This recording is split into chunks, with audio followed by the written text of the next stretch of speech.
pledge allegiance to the flag of the United States of America and to the republic for which it stands, one nation, under God, indivisible, with liberty and justice for all. I pledge allegiance to the flag of the United States of America and to the republic for which it stands, one nation, under God, indivisible, with liberty and justice for all. I pledge allegiance to the flag of the United States. Anyone interested in running for student council, come join us on Thursday, September 16th in room F23. We hope to see you there. Let's continue Spirit Week with Chorus Day tomorrow. Wear your shorts, Hawaiian shorts, and sun hats tomorrow. If you are a JV or varsity athlete and plan to attend the PEP assembly in the high school on Friday, please pick up your permission slip from Miss Gorman in the attendance office. Today is Monday, September 13th, and it's a B-Day. There is an adjusted schedule for admin talks. Have a miraculous Monday. Good morning, and welcome to our virtual Starpoint Middle School Administrative Talks for the 21-22 school year. So we've got quite a few things to talk about today, but the purpose of this is to give you a better understanding of the expectations, how to get involved, and where you can find support here at Starpoint Middle. So we're going to go through all of this in relatively quick fashion here to make sure that you got what you need. Let's start with introductions. First, I am Dr. Gray, and I have the privilege of being your principal here at the middle school.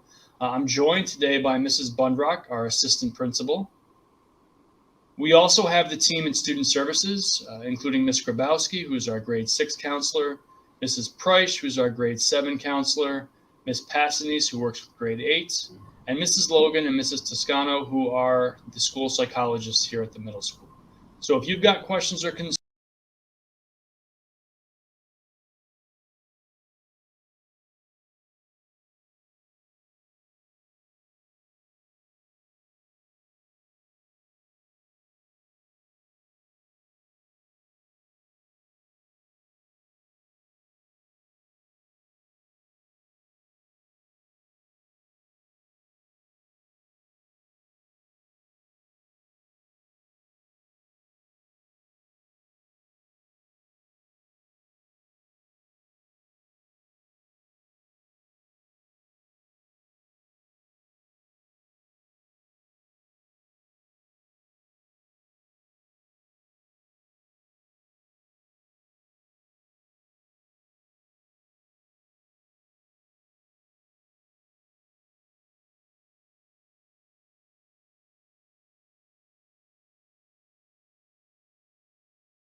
Morning and welcome to our virtual Starpoint Middle School Administrative Talks for the 21-22 school year.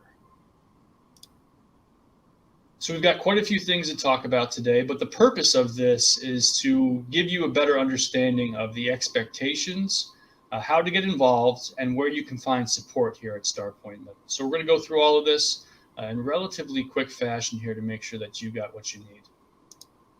Let's start with introductions. First, I am Dr. Gray, and I have the privilege of being your principal here at the middle school. I'm joined today by Mrs. Bundrock, our assistant principal. We also have the team in student services, including Ms. Grabowski, who's our grade 6 counselor, Mrs. Price, who's our grade 7 counselor, Ms. Passanese, who works with grade 8, and Mrs. Logan and Mrs. Toscano, who are the school psychologists here at the middle school. So if you've got questions or concerns, you can go to a teacher, you can go to another staff member, but you can also come to the main office to talk to Mrs. Bundrock or myself, or you can stop by student services to touch base with the team there. So, what do you need to be successful here at Starpoint Middle School? What do you need to be successful moving forward? Well, we've got some keys to success. And for Starpoint Middle School students, those include respect, responsibility, integrity, cooperation, and empathy. And we put these up here because we want you to know what the path to success looks like. If you can embody these traits, if you can practice and grow these traits while you're with us at Starpoint Middle, your time here will be positive and will help you as you transition to high school into the real world. We tell students all the time, be invested and be involved. Invested means you care about what happens here at our school and you work to make this the best possible place it can be. Be involved means that you are active in your own education, you're active in extracurriculars, and you contribute to making Starpoint Middle School the positive and engaging environment we want it to be. So, information on middle school expectations. So today we are exposing you and sharing with you some of the expectations we have here at the middle school. If you have additional questions, there's some other places you can go. First, when we distribute them to you, will be the student handbook, and that is located in the agenda. We also have our student code of conduct, which you'll be able to find in the agenda and on the Starpoint District website. A lot of these expectations and some similar ones can be found in the classroom syllabi that your teachers have already given you. And as always, if you've got questions, feel free to ask a teacher, an administrator, or a staff member. We're here to help you. So, some of the things we need to touch on as we kind of move through this presentation and as we start rolling into this school year. Here at the middle school, just like the other buildings in the district, we have emergency procedures and we have to hold safety drills. Our emergency procedures are broken up into the 5 following categories. First is hold in place. If you hear a hold in place called over the announcement, the goal is to limit movement in the building. So we don't want people moving around the building in the hallways. And we'll provide additional instructions when that announcement's made. The second is shelter in place, with the goal being to find shelter at a location inside the middle school. And the next one would be the evacuation, which is where we quietly and calmly exit the building. Some of you may have experienced this on our first day when the fire alarm went off. Our fourth is a lockout, and just like the name implies, if we're going into a lockout, if you hear a lockout call, there's something going on outside of the building or in the community that we're trying to keep outside. And then lockdown, most of you are familiar with this because we've practiced it. This is when we hide from a threat inside the building. We'll have some lockdown drills that we're going to go through this fall and this spring. We'll share some additional information with you when we practice those procedures. The fire alarm. If you do hear a fire alarm, you should exit the building calmly and quietly like we mentioned. If you're with your teacher, you'll follow their instructions and leave the building. However, if you are caught in a hallway, you're going to leave the building using the nearest exit, and then once you're outside, you're going to find the nearest staff member and check in. If at any time you've got questions about these, again, stop down and see Mrs. Bonark or myself, and there's additional information located in your student agendas. So mask expectations, and this is a big one. As most of you know, New York State and the Department of Health have mandated masks for all individuals inside schools for this school year. So that means when you're on school-provided transportation, if you're on a bus in the morning, if you're on the bus in the afternoon, or if you're riding the bus for athletics, you need to have your mask on. Anytime you're inside the middle school or one of our district buildings, masks are mandatory. That means you have to have them on. The exceptions are if a staff member advises you that you can take off your mask, or if you're eating in the cafeteria, you may remove your mask while eating. You do need to put the mask back on, however, after you finish eating. If you're outside, there's no face covering requirement at this time. If you're having a difficult time meeting our masking expectations, there is a line of progressive consequences. The first time is a verbal warning. So if a staff member notices that your mask is hanging below your nose, it's underneath your chin, or if you don't have it on at all, you may be given a verbal warning and reminded about how to properly wear your mask and that it's a requirement. The second time a staff member has to speak with you, a parent or guardian will be notified. There'll be a written referral, and lunch detention may be assigned. Now, the third violation, again, contact home. There'll be another referral, and then you'll be looking at consequences beyond lunch detention. The easiest thing to do here is to just wear your mask appropriately when you're supposed to. If you can do those things, then the consequences for face masks, they will not impact you. Good morning. I'm Mrs. Bundrock. As Dr. Gray mentioned, the assistant principal here at the middle school. I'm one of the DASA coordinators along with Mrs. Logan, who's one of our school psychologists. DASA, you may be wondering what that means, is Dignity of All Students. Our goal at Starpoint Middle School is to provide a safe and supportive learning environment, free from harassment and discrimination. If any incident happens that involves a situation where you do not feel respectful or your learning environment does not feel safe, you can report that to Mrs. Logan or myself, and we will be doing an investigation into that matter. Dress code. Clothing that is acceptable outside of school may not be acceptable in school, and that applies to face masks as well. If clothing is inappropriate, a student is going to be asked to change into an appropriate attire.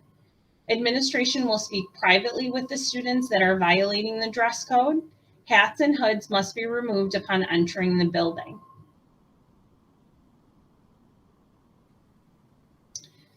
Our cafeteria expectations. When you are done eating, we ask that you put your mask back on.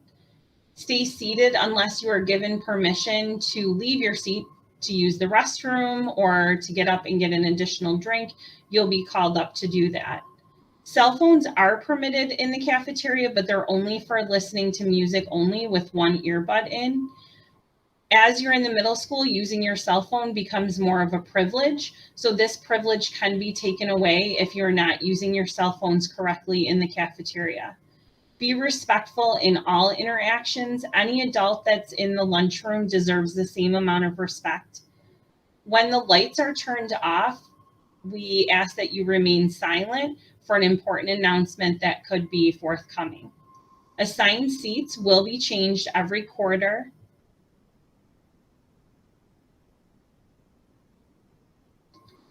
So here at the middle school, as I mentioned, we do allow you to use your cell phones in study hall and in the lunchroom. Again, it's only to listen to music with one earbud in. Cell phones are not permitted under any circumstance in the hallways, the bathrooms, or the locker rooms. Texting, social media, and browsing the internet are not permitted in any way. If you are having a hard time following our cell phone expectations, we do have some progressive consequences. The first violation is a verbal warning from teacher and or another staff member. The second time you do not follow through with using your cell phone appropriately, your phone will be confiscated. It'll be turned into the middle school office. You will be able to pick it up at the end of the day. Your parent will be notified. You'll have a written referral and a lunch detention. For your third violation, when your phone's confiscated, your parent must pick up your phone. Your privileges will be suspended in study hall and in the cafeteria, and you'll be assigned an after-school detention. Restroom expectations. We ask that all students report to their scheduled class to be given a pass before using the restroom. We only permit 2 students in the restroom at a time. You are to sign in and out with a staff member that's stationed at each of the restrooms. If for some reason there is not a staff member at the restroom, we ask that you sign in and out using the book that is on the table outside of the restroom. So hallway expectations, as you probably noticed with a lot of the signage, we have bi-directional hallways and we have one-way hallways. The bi-directional hallways means that there can be two-way traffic. We ask that you stay to the right, maintain social distancing, and always remember to walk. The one-way hallways are upper F, lower F, upper D, and all the stairways. Walk on both sides of the hall along the lockers, maintain social distancing, and single file when entering the stairways. For your locker expectations, locker use can only occur before homeroom, before and after lunch, and after 8th period. Because of the limited use of your lockers, we are allowing you to carry your book bags around during the day. Any locker problems that you have, report to a staff member. If you're having a hard time closing your locker, the possibility is that it will jam. Just take a few moments to rearrange what is going on in your locker and then close it so it doesn't jam on you. You may not use your locker outside of these posted times without permission. Remember, it's important to always keep your combination secret. Because you only can use your cell phone in lunch, it's probably a good idea to keep your electronics off and store it in your locker. So our consequences at the middle school are designed to provide you with opportunities for reflection and to change behavior. So one example of that is think time. Think time is located in F9, and this provides you with an opportunity to reflect, refocus, and return to class when you are ready. While in think time, you are to be respectful, responsible, cooperative, and reflective. Continued visits to think time will result in administrative conferences and consequences. Starbucks. So some of you may have already actually earned Starbucks in your first few days here. How do you earn them? So in earning Starbucks, you can earn them from good grades, participation, working hard, being cooperative, being prepared, being respectful, and being empathetic. And then what do you do with these Starbucks? So this year, Starbucks are green. If you receive one, you put your name on it. You're going to spend it at prizes at Star Mart. You can also buy time in Star Mart. Star Mart opens on October 4th, and it's open during homeroom, lunch, and 9th period. So part of making your middle school a rewarding experience is by getting involved. So on the left-hand side, there's many different clubs that you could become involved in, such as art and video club, the bookstore, fitness club, chess club, just to name a few.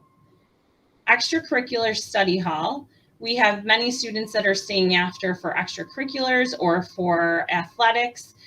When you arrive at extracurricular study hall, you should be sitting with your team or with your club. Make sure you arrive at 2:24. You are permitted to listen to music, again, with one earbud in, but this is a privilege, so it can be taken away if you're not following through with that expectation. At the end of 9th period, the supervising staff member will give you a pass. If you receive a red pass, that will indicate to your advisor or your coach that you were not following those expectations in extracurricular study hall. 9th period expectations, you must be with a teacher during office hours, serving detention with the club or in extracurricular study hall. You will need a pass to be moving throughout the hallway, and you can visit Star Mart during this time. All right, thank you, Mrs. Bunrock. So in closing here, we want to leave you with a couple parting thoughts. In order to have a great year, in order to make this year everything that we want it to be in spite of all the challenges we're facing, we want to remind you that Spartans, middle school Spartans, are respectful, responsible, honest, cooperative, and empathetic. If you can do those things, if you can be those things, not only will your time at the middle school be positive, but you're setting yourself up for success once you leave us at the end of 8th grade.